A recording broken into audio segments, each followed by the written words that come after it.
En Guinée-Bissau, à l'approche du scrutin du 23 novembre 2025, un proche du président Embalo a pris une initiative significative pour désamorcer les tensions politiques. Dès le 16 novembre 2025, le mouvement a lancé une série de caravanes de sensibilisation dans la capitale Bissau. L'objectif est de promouvoir des élections stables, transparentes et surtout sans violence, visant ainsi à dépolitiser le vote et à garantir un moment de démocratie apaisée.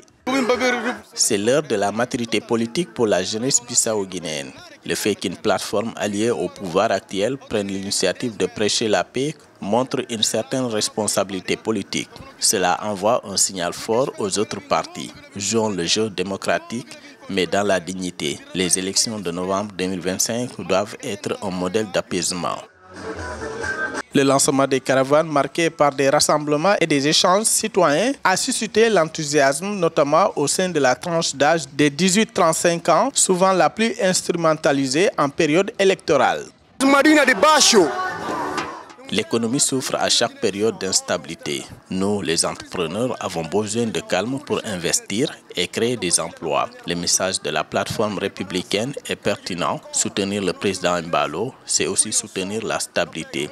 Mais au-delà de l'affiliation politique, ce qui compte, c'est le respect du processus. J'ai rejoint une étape de la caravane pour montrer qu'il est possible de défendre ses idées sans appeler à la violence. Qualquer país do mundo na Guiné-Bissau. País para não privar qualquer autre pays. Nous sommes la génération qui doit rompre avec le cycle de violence post-électorale. No Kupo Guinée signifie qu'il n'y aura pas de confusion en créole.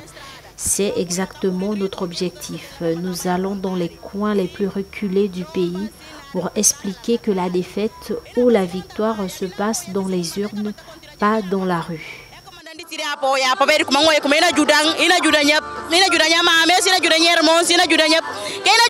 Sur le terrain, la campagne électorale est largement dominée par les passes d'armes entre le président sortant Umaro Sissoco Embalo et son principal adversaire Fernando Dias, soutenu par le PAIGC. Les deux hommes sont issus des communautés Balante et Peul, les plus importantes du pays. Dans l'ombre de ce duel, les autres candidats s'efforcent de faire entendre leur voix.